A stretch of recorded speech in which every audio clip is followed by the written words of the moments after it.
Hello and welcome to Love Revolution. I'm your host, Mia Saenz. And in this teaching segment with me is Aleya Dao. Now, I interviewed Aleya last year in the summertime for the Supreme Feminine Essence, and it was an amazing treat. Also, she happens to be a fave of people's. So you have a really special treat with this lovely, lovely lady. She works on, it's so funny because there's a lot of us, and this is our episode or our week of love, self-discovery, and self-care. So, of course, this is what Aleya does too. She helps to teach self-love. So it's so funny, I feel like I'm talking about myself. So that you have a great rockin' relationship with everyone else. So get settled. Pause this if you need to get your drink, if you need to get your notepads, if you need to get your pens, and do your breathing so that you're centered, and then pop us back on, and Aleya will take us out, okay? We'll see you in a second. All right. Aleya, would you like to start us with all the amazing things? You have your Cups of Consciousness, which is a really big thing. You have a book coming out. You teach self-love. That's who you are. It flows out of you. How would you like to start us out? I would love to start out with creating a really safe space, because anytime we are receiving information, we're learning, we're shifting our energy, we're going deep within, the very first step is to create that safe container. And I do that by calling in the Ascended Masters and the Guides. So let's go. Yay. We invite you to take a few deep breaths into your belly, to imagine pulling yourself into an inner river of light that flows up and down the front of your spine. In that inner river of light, you are safe, perfect, protected, connected, and whole. We call forth the Ascended Masters, your guides, your spiritual advisors, to gather around you in the higher realms. We invite that energetic aspect of you that is your higher self to connect to your own healing source, your own spiritual power. And we call forth the appropriate sacred geometric healing holograms and mandalas in a higher dimension that hold mastery of self-love, self-care, inner empowerment, and the ability to connect with that divine part of you. We ask that these intentions are held in the energetic fields. So the very first piece about self-love has to do with each of us individually taking full responsibility for loving that divine part of us. So often we want to be loved by others. When we're children, we give that responsibility or place that expectation on our parents, our friends, our family.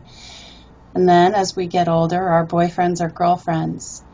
And from my angle, how I shift myself and how I work with other people is I use the higher self. It's this energetic aspect of us. And so we can actually ask our higher self to work with its energetic fields, the guides, to retrieve all responsibility that we gave to other people to love us. So let's just take a moment to retrieve that responsibility. Because when we hold full responsibility for loving ourselves, we actually move into greater degrees of empowerment. Holding that responsibility enables us to deeply love the divine light that flows within. There's a little bit of heresy that I teach, and that is that you don't have to love your body. You don't have to love your attitude, your personality, your behaviors, your accomplishments, or your dreams. Just the light that flows within you. That is where it all starts. How easy is it to love an inner river of light that flows deep within? So we invite your higher self. Just imagine some energetic aspect of you in a higher realm, using your energy fields to retrieve all responsibility that you have given to other people for being loved. Imagine you have a cosmic vacuum cleaner or a golden net, scooping that responsibility off of others and holding that responsibility deep in your core at the level of your higher self. And as you hold that responsibility, your soul has acquired a level of mastery of self-love. You wouldn't have been able to successfully enter onto this planet and survive your adolescence without a bit of self-love. And so we invite your higher self, your energy fields, to gather all of your energetic resources that you have cultivated over all your lifetimes for self-love, to lift those tools, those mechanisms, those vibrations, energetic fabric off of everyone you have ever loved. These are your tools, and they actually work on you. Imagine that energetic aspect of you, pulling all of your resources off of everyone and everything, and wrapping that fabric of love completely and totally on your own self in a higher realm. Imagine it happening up high, not in the physical dimension. Let your higher self do the work. And as your higher self holds that responsibility for self-love, gathers your resources for cultivating greater degrees of self-love on you, we invite you to take the next step, which is returning all responsibility you are carrying for loving others. I know. Yes, you get to love other people, but not from a place of obligation. So with our parents, a lot of the times we feel obligated to love them. We might love them at a soul level, but we want to let go of the part that's the obligation.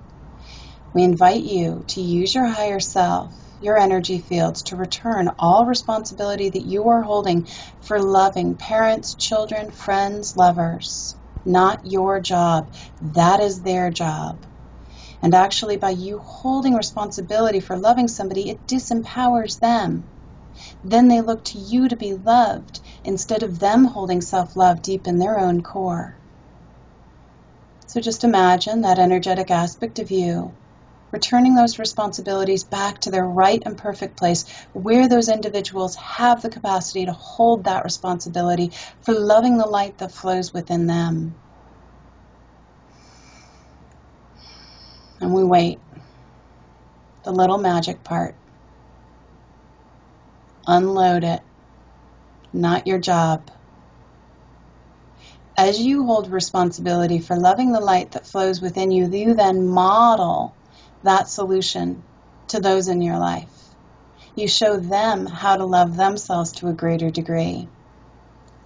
And from my perspective, I was actually thinking about it this morning of what brings absolutely wonderful, amazing, supportive situations to our life. In our intimate relationships, bringing in a beloved partner, finances, community support. And as I was sitting in meditation, I thought, love. And so let's just do a little exercise, and this is something that you could practice 30 seconds a day to cultivate more light, more love in that inner river, that divine line that I call, that flows on the front of your spine. And so just take a deep breath in, close your eyes. Use your inhale again to pull all of your energy and awareness into an inner river of light, almost like a channel or a column of light, a waterfall of light that flows up and down the front of the spine. Snuggle yourself into that column. Imagine a current, a stream of light flowing in that column. That light carries your essence. That light is absolutely exquisite. Recognize the beauty, the peace, the purity that flows in that light. As you recognize that beauty, you cultivate greater degrees of self-love for the light that flows within you. Invite yourself to commit to this light, to be loyal to this light, to love this light. That's it. Let that be number one job. And as you recognize the light that flows in your divine line, it gets brighter. Totally surrender to your essence. It's you. It is your natural state. You have been in this vibration more than anything from all your lifetimes, in all forms. And breathing in. Update your awareness, your reference points for yourself, that you are just a beam of light having a human experience. And that you actually are in a human body. Little news update.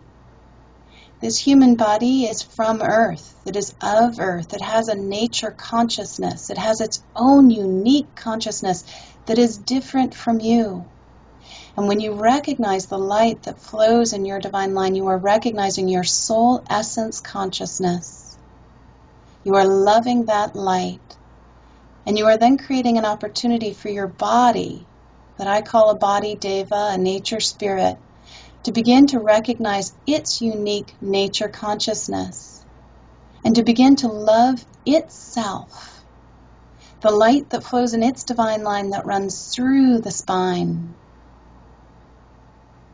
Breathing in, holding your awareness in your divine line, and imagining that you have this energetic aspect of your body,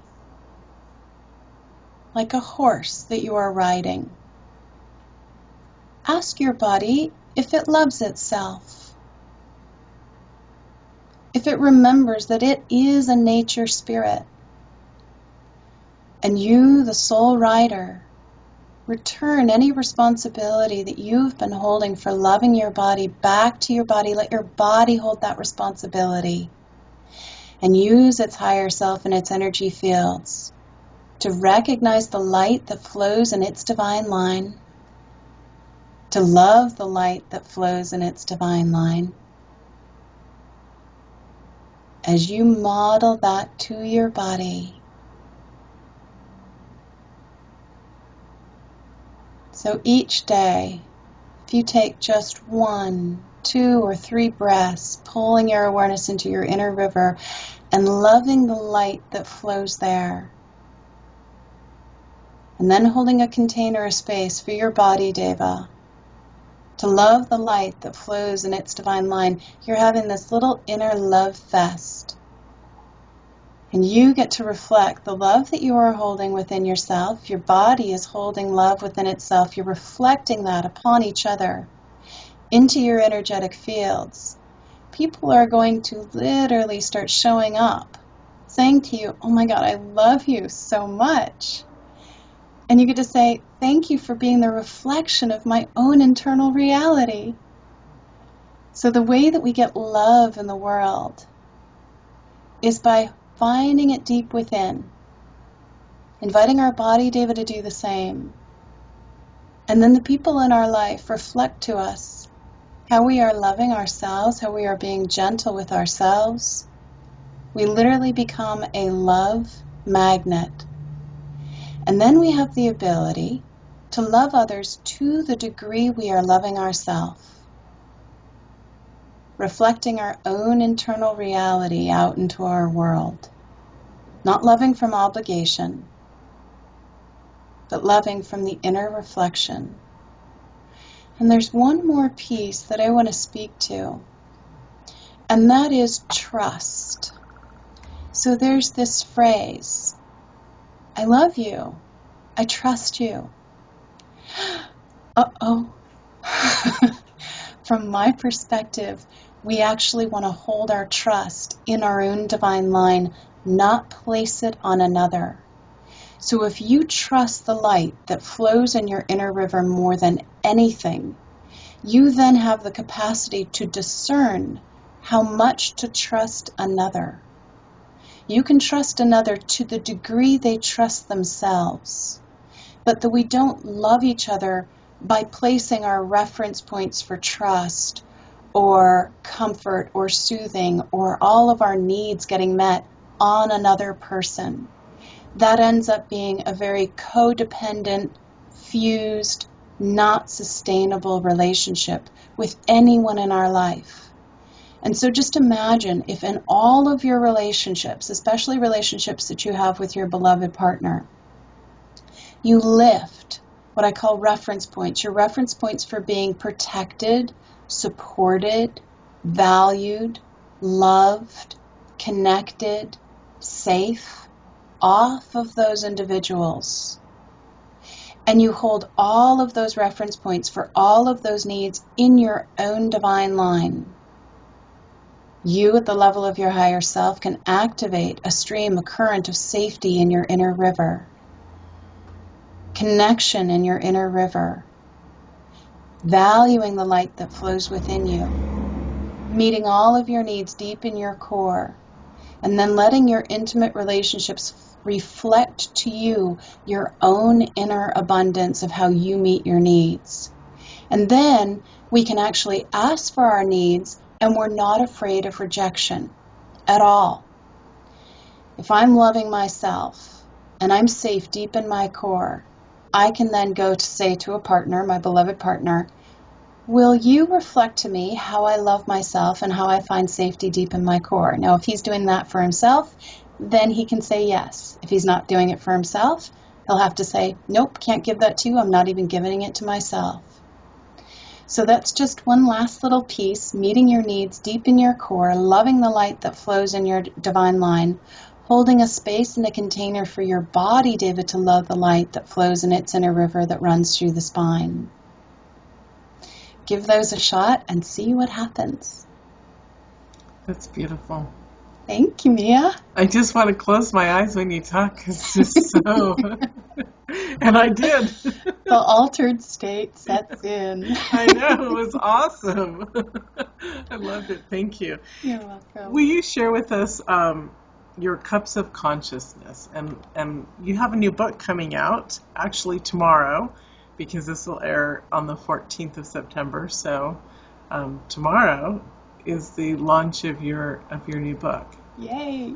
I know. Congratulations. Thank you so much. The book is called 7 Cups of Consciousness, and it's basically 7 concepts that I use in my own personal life with my clients and in my meditations that help people understand why their life is the way it is, and then using the higher... Yay!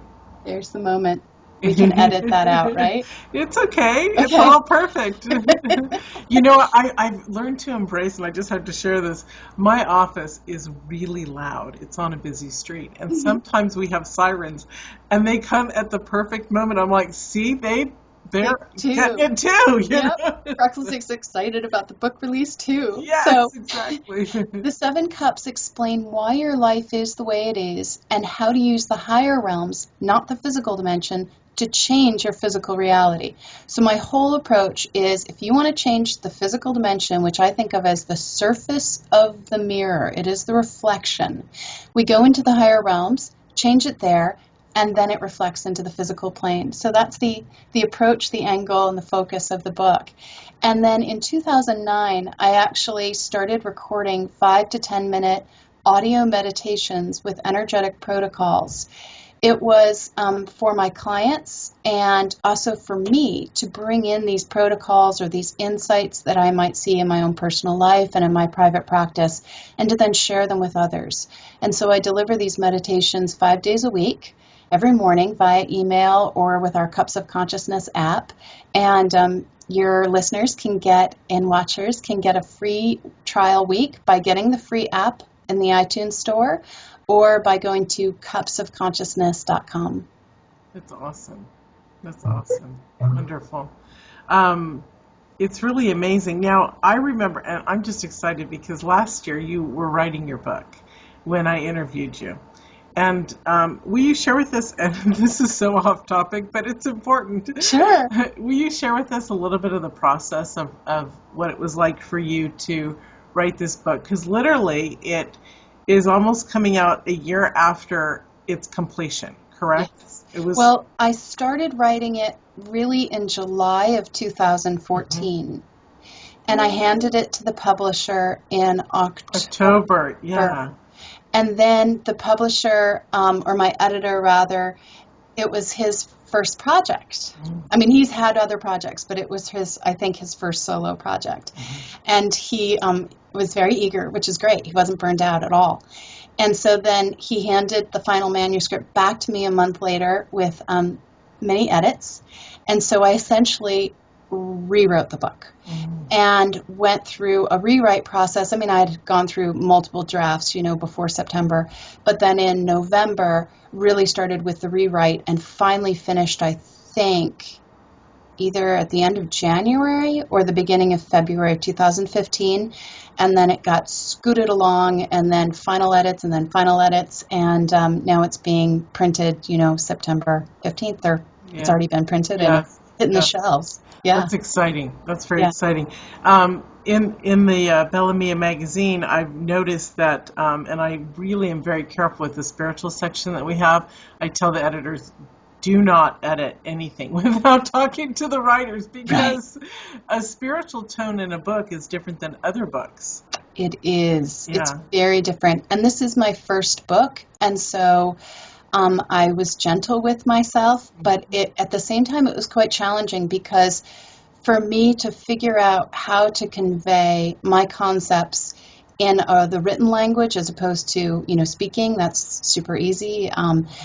But at the same time, you can't be redundant when you write. And so I had to tighten it all down. And the greatest challenge is that when I would be writing these concepts, I would immediately go into an altered state. And then when I would be writing the protocols and the meditations in the book, I would be going into an altered state. And so my right brain was totally on. My left brain, which was the editor and spelling and punctuation, was not watching for that. And then when you start reading it to edit it, you go into an altered state. And so hopefully a lot of the typos got caught, but it was a challenge of dancing between these realms and worlds and left brain, right brain. But I think that it came out well. I think I read the final draft, and it was surprising. I was like, wow, this is actually pretty good. So hopefully people will get an introduction to the concepts and a general grasp of how to start using your higher self to change your life. And everyone will love it, because I remember when I interviewed you last year, not just that I fell in love with you, but I got to see the outer skirts of people writing stuff about Aleya and how fantastic her stuff is. And so, so it's kind of fun to be a fly out on the wall, It is. And I watch it too as a witness observer. Yeah. Thank you. And how does that make you feel? I don't get attached. I'm more attached to my higher self that's in the higher realms, and so I really think of the physical dimension as simply a reflection and kind of more pure entertainment purposes for the real work that I'm doing in the higher realms. And so the ego really stays out of it, which is lovely. If I stay attached to the appropriate dimension, which is not the physical. Right. And what people think of me. And then somebody can say, Aleya, you're a complete whack job, or Aleya, wow, that's really brilliant. And I go, great. But to have your experience, whatever it is, I'm just sharing what comes through. And if it resonates for you, great. And if it doesn't, that's okay too. And I also understand that there are so many paths that we could walk to awaken and to cultivate greater degrees of consciousness. And just because the cups of consciousness doesn't resonate for one person doesn't mean that it won't for another. So if it just touches one person's heart and helps explain and decrease confusion and cultivate greater peace, then I've done my job. That's awesome. I love that. I love that about you. I love that. It's beautiful. Well, thank you so much for joining us, and your free gift and your time. And we're really excited to watch the, well, it was already at #1 for spiritual and mysticism on its pre-sale. I know. Yes. It's pretty amazing. So It's it's great. going to be really exciting to watch the next few weeks when it tomorrow As I it guess, goes into this- the world. Yeah, exactly. Yeah. So- We'll keep our fingers crossed, and definitely I do invite people to go get a free trial week of those daily cups, and then also there's a hour-long energy balancing session, Tall Cup, that you can get if you go to cupsofconsciousness.com. And Mia, I am so grateful for you taking the time and supporting me in the way in which you do. I'm deeply touched. Well, thank you. This has been it's been fun being able to do whatever little stuff that I can.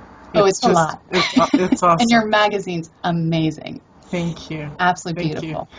And you are the lead out of the spiritual section of Source. So Yay! Thank you. every time. So it's wonderful to have you in there. Thank you. Thank you. Would you like to leave us with anything? What would you like to leave us with? One little piece I didn't speak to. We have a team of beings that encircle us, and I'm going to invite your team that are beings of love and light that have been with you from day one to encircle you in the higher realms, to activate within themselves self-love,